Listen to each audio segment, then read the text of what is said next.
Hey, welcome to the Joe Somebody Show, the show on the internet that doesn't really serve a purpose. I'm here today with a co-host. The co-host is my good friend Justin, and I've known Justin for years and years. We met on the job. We're both in the IT industry, and so if I'm going to be a nerd, who better to be a nerd with?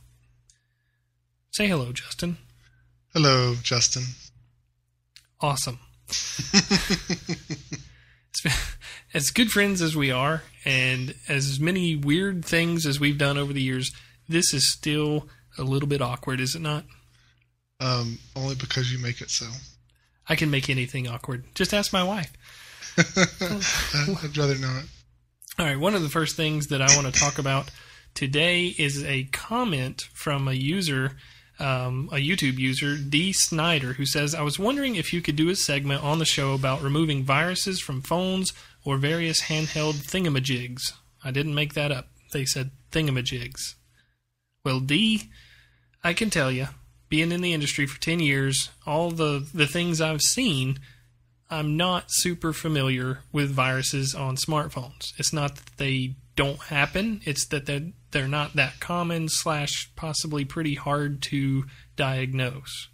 That's just my personal opinion. What do you think, Justin?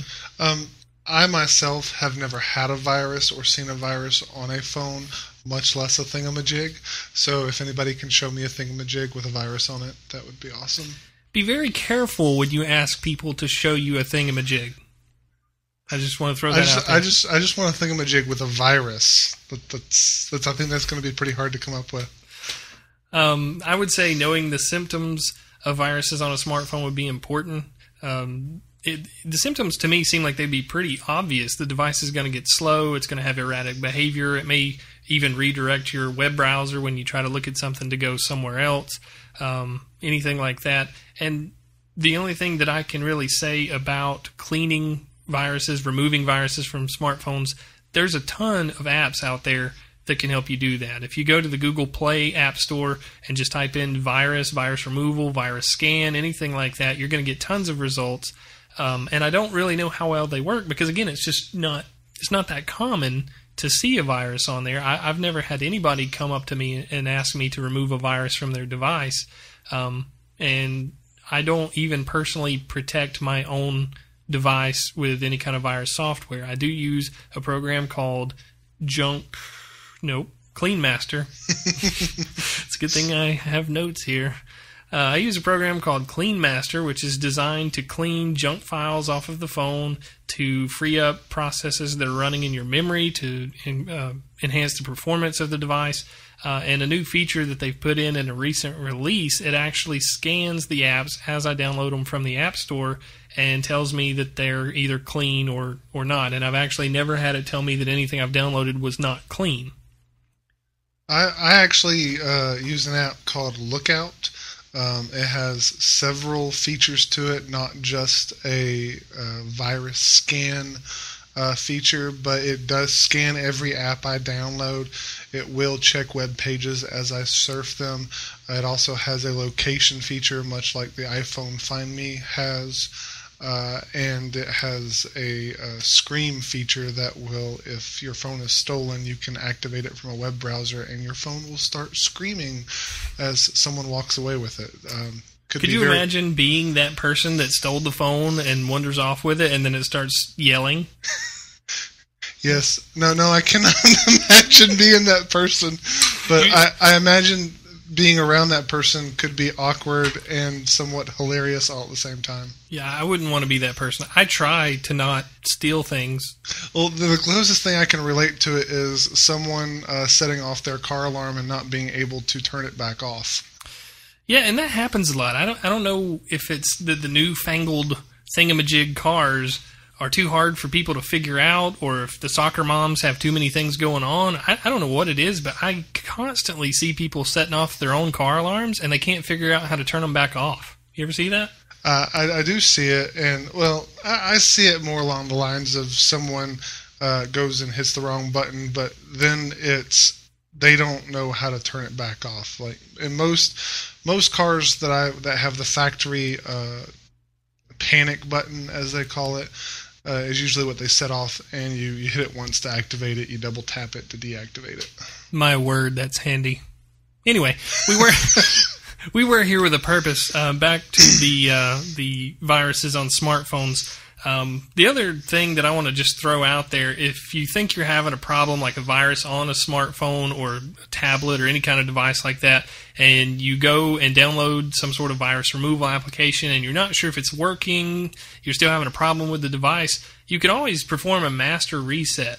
Doing that, of course, takes off all of your personal data, all your apps. So, I mean, you're going to have to back it up before you do it, but that puts it back to the original condition it was in when it came from the factory, and therefore the virus would be gone as well. Well, and luckily with at least the latest iPhones and the latest software for the iPhones and Android phones, pretty much everything is backed up in the cloud, or should be for the most part anyways, your contacts and possibly your pictures. So it's easier to do a master reset these days than it was, I don't know, a couple years ago. Yeah, now all my contacts and stuff like that is synchronized through, I'm connected with an Exchange server. So all of that stuff gets backed up, but as far as my photos and stuff like that, I'm not set up to back up any of that kind of stuff. And I actually just recently started using Kais. You had actually recommended Kais, which is kind of similar to certain features in iTunes for those that are on the Apple lineage, where you can back up and synchronize and that kind of stuff. So I highly recommend, if you use an Android device and you want to back up everything and you're not sure that you're doing a thorough job, you're not sure that if you're backing up to the cloud is working or anything like that, download Kais. It's available for Windows and Mac, and I think even available for Linux. Install it on your machine, plug in your device, and you can back up everything right there. Anything to add to Kais? You told me about it, and I've just started using it, so I'm not sure that I know all the features. Kais is awesome. I'm pretty sure it supports all Android phones, but it does have a Kais Air feature as well that will allow you, if your PC and your phone is on the same wireless network, you can continue backing up your phone through your wireless network, and you do not have to be directly connected via a USB cable. That is pretty cool. I do miss with my iPhone when you plugged it up at night to charge. As long as it was connected to your Wi-Fi, when you plugged it up, I had a setting on mine where it would automatically either back up to iCloud or to my computer, and that was a pretty neat feature. And I haven't tried to configure Kais to do anything like that, but I didn't really think about the fact that I should till now, so I might try to do that.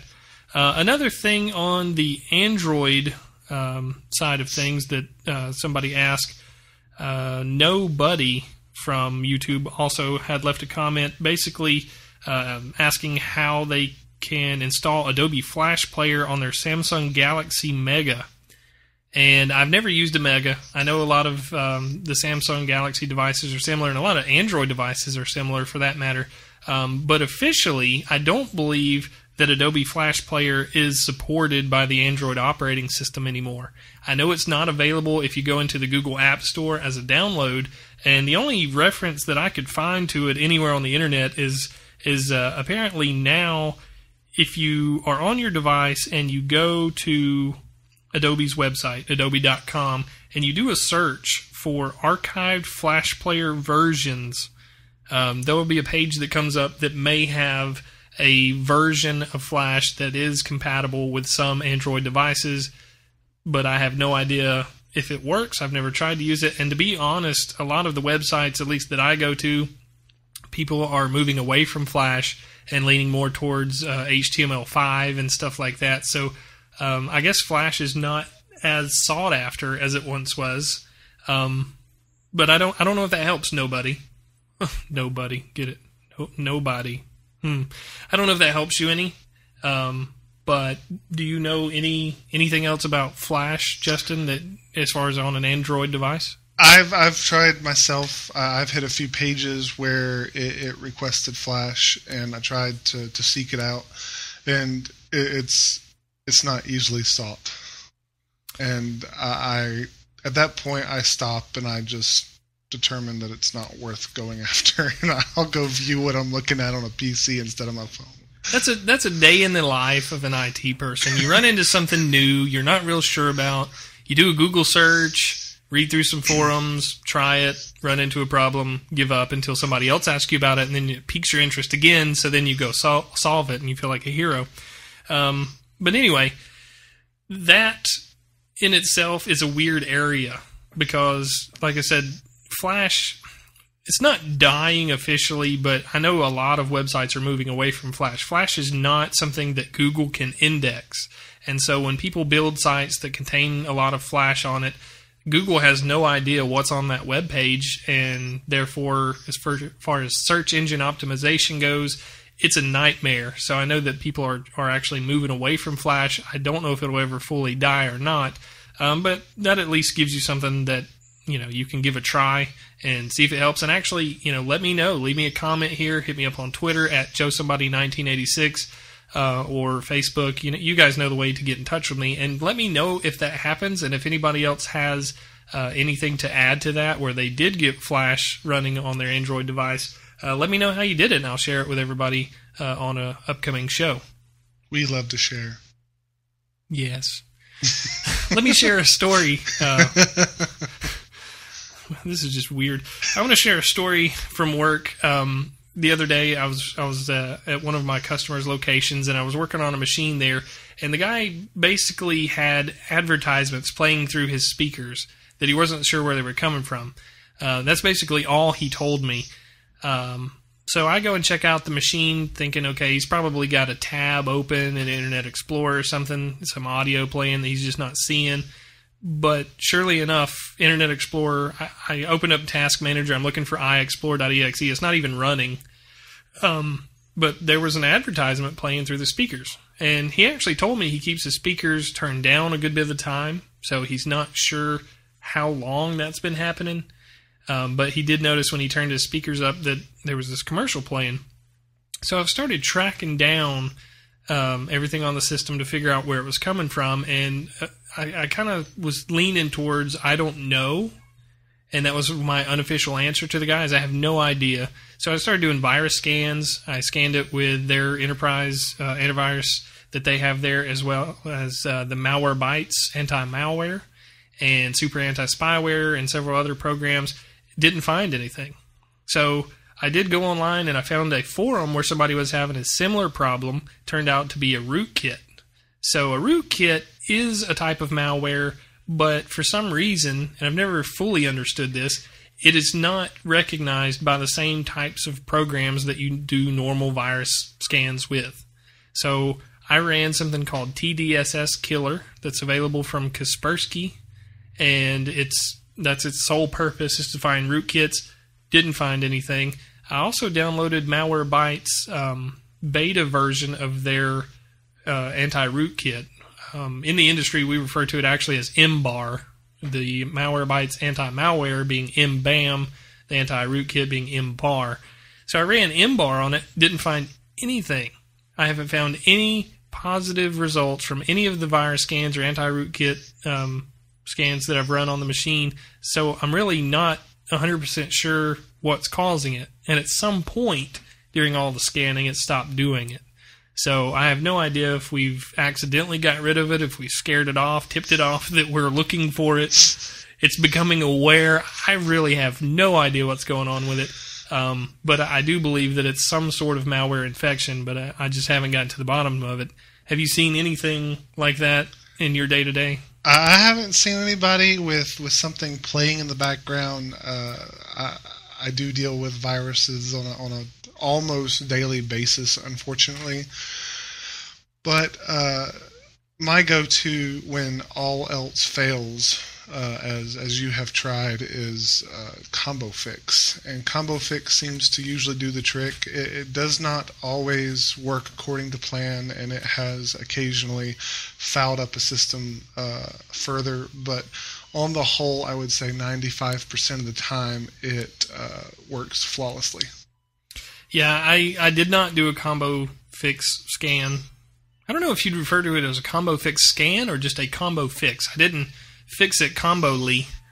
I didn't. Bleeping Computer is a good place to get tools from, and that's actually whenever you download Combo Fix. I believe that's where you actually get it from is Bleeping Computer, as well as TDSS Killer. I know that they're linked there. and a lot of these other softwares, these other software. This is difficult. The other softwares that we talk about, a lot of it can be found at Bleeping Computer. They have a lot of resources for cleaning up malware off of machines. So I may try to do a combo fix. I may go read through Bleeping Computer, see if anybody else knows anything about what could be causing this. Or I may just reload the thing. It's Vista, it's 32-bit. Oh, there's his problem. Yeah. It's Vista. Yeah, it's time for him to get current. I mean, he don't have to go to 8.1.1.1.1, but I think that everybody, it should be a rule that at least within the next year, everybody should try to get on Windows 7. Now, we've still got customers that are using Windows XP, and when Windows XP actually met its end of life April 8th. And I've heard some rumors that they've extended the support a little bit. I don't know if that's true or not. Do you? I haven't heard that. I've got just a handful of users left that are on Windows XP, but they're in the field, so it's taken us longer to get to them. But I expect to have all my XP users extinguished within the next 2 weeks. Well, you've got it a little bit different. You are the IT person for a company, whereas I'm an IT consultant. So I have so many customers and so many different businesses. I will never get them all the way. As a matter of fact, I have a customer that does drafting using a Windows 98 machine. They refuse to let the Windows 98 machine die, and when it does die, we can't fix it. They've even talked about virtualizing that machine just to keep it running, and I don't get that. There's so much technology that has changed since then. There's so much better tools out there. The operating systems are more stable. They better use the hardware and the resources. Why would anybody want to stay with something like Windows 98 or Windows XP? What have they told you? Why would anybody want to stick with an operating system that is literally as old as I am? Keep in mind, we're in Georgia. These people told me there ain't nothing else quite as good as that Windows 98. And also the software that they use, whatever CAD program it is, they don't make anymore. It's unsupported on newer operating systems, but that's the one that they know, and that's why they want to stick with it. But to me, that's a cop-out. You know, that's being complacent. Any business or any self-respecting individual should stay somewhat current. You don't have to be a tech junkie. You should stay somewhat current because you're doing yourself and your business a disservice if you're not. For instance, the guy that cuts my grass, that's not a joke. We're a technology show, so to speak, and you want to talk about cutting grass. The guy that cuts my grass is a good-sized business. It's not like he's just some guy with a lawnmower. He has a good-sized business. He has a website. He has business cards. He has these big professional trucks with, all his signage on the side of it. The guy has so many computer issues that he has trouble sending me an invoice.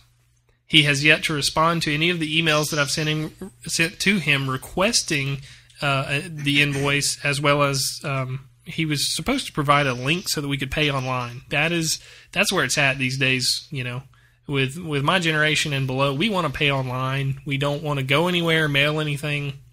I'm sorry, if we have to, we will. But this guy just can't answer his email. He can't provide me with the link for me to pay my bill. Even though he says he has the capability, he has no idea what the link is or how to tell me how to do it.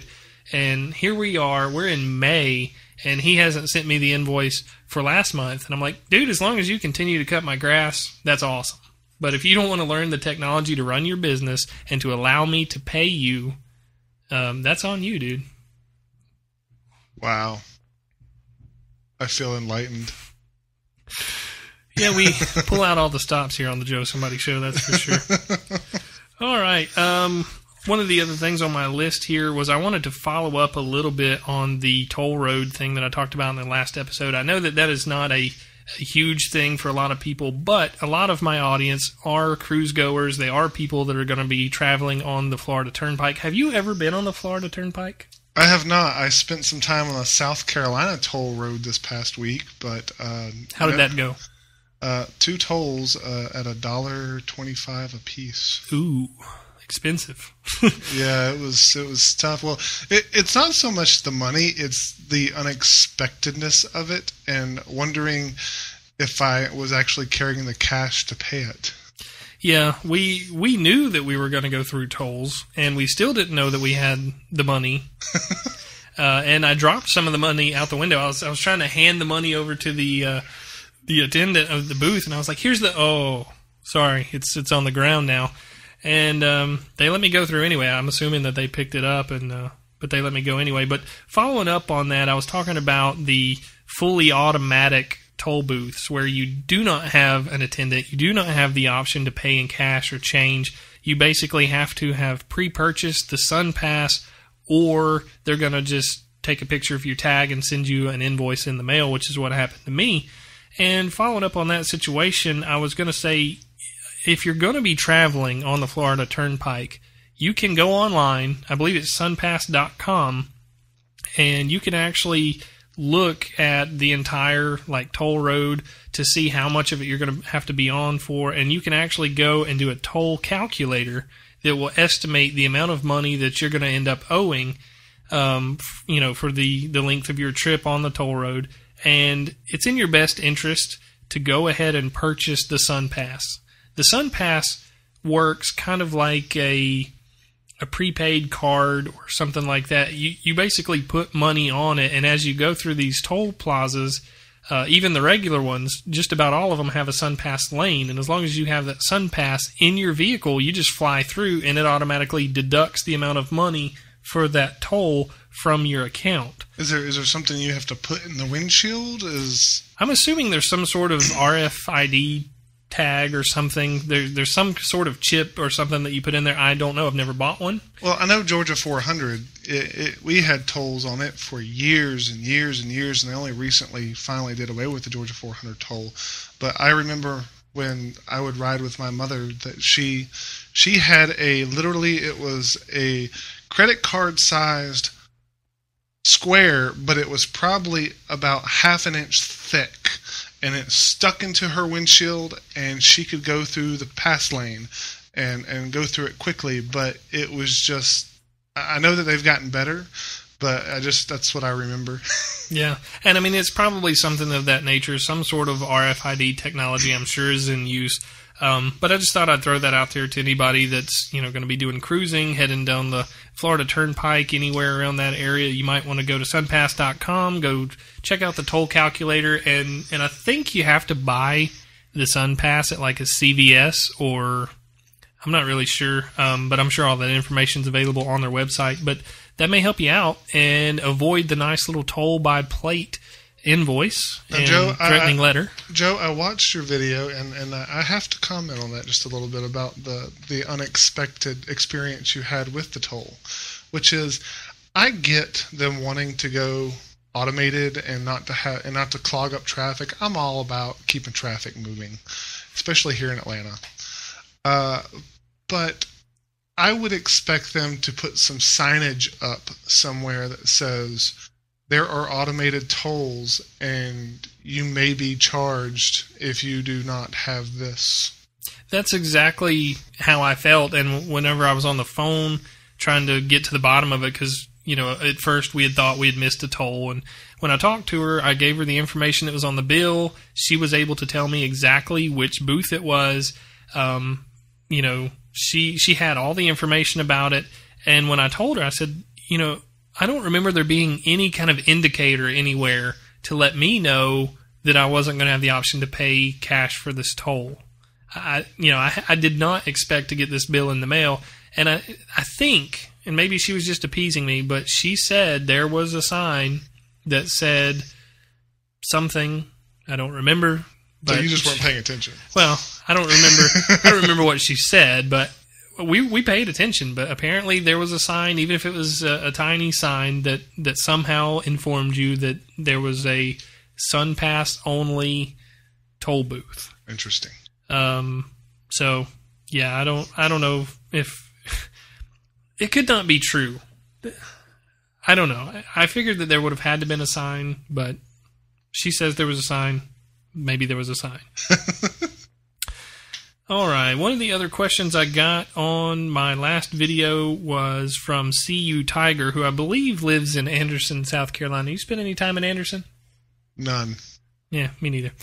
I used to. I used to live closer. It was actually closer for us to go to Anderson than to any of the cities here in Georgia. So when we wanted to go like to a mall shopping or something like that, we just head up to Anderson. But I believe that's where he's from because CU Tiger, Clemson University Tigers. Makes sense. It's plausible. But I say that as if I know anything about sports. He asked, are there any photography stores in Commerce, Georgia? Because he was wanting to basically, get his hands on some stuff. I don't live in Commerce anymore, but I don't know of any photography type stores anywhere in the vicinity, to be honest. There's Tiger Direct down towards the Jefferson, Pendergrass, wherever it's at area. But it's a bigger store, like Fry's Electronics, like Best Buy. Well, they carry the cameras and maybe a couple accessories, but they're not going to have a full photography selection. Yeah, and I think that's the point. They're going to have some stuff, and they may even have like display models, but I don't know of anywhere that is a dedicated photography place anywhere around here. As a matter of fact, I normally do the research to find out what I want to get. And then I either go to eBay or I go to B&H Photo, which I believe is bhphotovideo.com. Not a sponsor of the show, by the way. Just somebody I personally like to use. B&H Photo, they usually have excellent prices on just about everything. Whenever I bought my MacBook Pro, I actually bought it from them. They had cheaper prices than Best Buy or going directly through Apple. And they're based out of New York, which the standard shipping from New York to my door has always been, a day or two just for standard shipping. So that's a good option. But yeah, if you want your hands on something and you're somewhere in the Anderson area or even in North Georgia, I really don't know of anything. I do know down towards Atlanta, there's a Wolf Camera. Well, and I was actually going to speak to that because I say unfortunately, but with the acceleration of technology and with 98% of all cameras that are being used on a daily basis still being digital, minus maybe in the some professional photography circles, modeling and stuff, the majority of everybody wants to use digital because it's more easily manipulated and it's just easier and there's less overhead with it.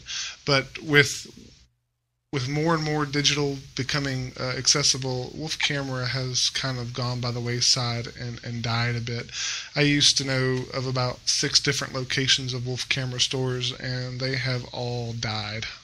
Yeah, it's interesting as technology changes. You kind of expect that there's going to be more stores popping up, but it's actually all consolidating down to where you don't have the niche stores. It's all kind of like, this is a store that provides electronics, which covers all of these things, and a lot of people are moving to purchase things online, which to me I was a lot more excited about before we had to start paying sales tax on online purchases, which I don't know exactly when that took effect, but that sucks. I think doesn't it depend on what website you're buying from, though? Well, originally it was if you were buying from a website that also has a brick and mortar store in our state, then we had to pay sales tax. But now, the way I understand it, and there are exceptions like eBay and stuff like that, but the way I understand it, regardless of where you purchase it from and regardless of if they have any stores in your state, all online purchases are subject to sales tax.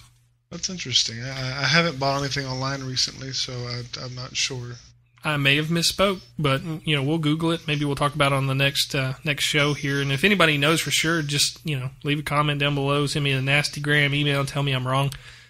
Won't hurt my feelings. I've been wrong before. You've seen my open carry video. I've seen the comments on your open carry video. For those of you that don't know what I'm talking about, I made a video about open carrying a gun. A very uneducated, unthought through video, just kind of a random brain dump about open carrying a gun. And to date, it is my most popular video on YouTube with over 200,000 views on that particular video. Popular is a relative word. Yeah, over 2,000 dislikes. That's when they click the little thumbs down. But yeah, it's I get a lot of hate mail from that, or I did for a while. I put in a rule on my email service to basically take anything that contained open carry in the title, which is what all the automatic comments that come from YouTube would have said, comment left on open carry, blah, blah, blah. So anything that contains open carry in the subject or the body automatically gets put into my trash folder. And I'm not kidding. I'm not kidding. I have enough negativity in my life without that. Hate you. I hate them. I mean, yes. All right, the last thing I want to talk about on today's show is an app that I found the other day that was quite specific to the time that we're in right now, the season, I guess. It's once again grilling season. Today is actually, we're recording this on the Sunday right before Memorial Day, and as some of you probably saw on my Instagram and my Facebook, my wife bought me a new grill. I like to think I'm the grill master. Sometimes I burn things, sometimes they're raw. I think it balances out. If you have one meal that's burnt, one that's raw, it's not too bad.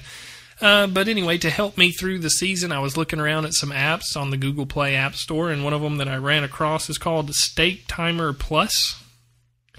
And with this 99-cent app, you can basically name your steaks. You can put in the thickness of the meat and the doneness, the desired doneness, and it'll basically set a timer for each piece of meat that you lay on the grill, and it'll set off an alarm to tell you when to flip it and when it's done. Did you actually pay $1 for that? I didn't. I looked at it. I looked at the screenshots, and I read about it. I thought it was neat, so I thought I would share it with you guys. But I actually just have a regular timer function in the Galaxy S4. I'm sure you do too. And so I basically just Googled the appropriate time for meat to be on the grill, and I just set a timer to tell me when to flip it, reset the timer to tell me when to take it off. But if you want to do it all consolidated, or fancier, where if you're putting on somebody's steak that they want medium at the same time somebody wants one that's well done, you're tracking multiple cuts of meat at the same time, it may be handy to have something like that. And at only 99 cents, it's not too bad. And there may even be some free alternatives out there. I know I saw one was available for iPhone as well under a different name, and I don't know if there was a price for it or not, but I just thought it was neat. So in this season, I thought it was fitting to discuss it, and that's all I have to talk about. I'm fresh out of ideas. Well, that's good, because, the ideal window for this show is 15 to 30 minutes. We're at 32 minutes. So that is going to be the end of today's show. I really appreciate everybody for watching and streaming on iTunes, or however the crap that you're actually absorbing what we're making. And if you have any thoughts, comments, questions, or anything that you want us to talk about in an upcoming episode, just go to my website, thejoesomebodyshow.com, go to the Contact tab. There's ways to get in touch with me there. I have a Facebook, I have a Twitter, Google+. A lot of methods to get in touch with me, all of which, unless it says open carry somewhere in it, all of which I read and thoroughly respond to, either in an episode right here, or through, I might even directly email somebody back. Who knows? So that's going to be it. Justin, you got anything else to... No, thanks for listening to us, guys. If you enjoyed it, let us know. And if you want me back, or if you don't want me back in here at all, just let Joe know. And if you'll know how it turned out if you don't see me again. All right. Well, thanks everybody for listening and watching. I'm Joe Somebody. This has been episode number 2 of the Joe Somebody Show podcast, and we'll see you next time.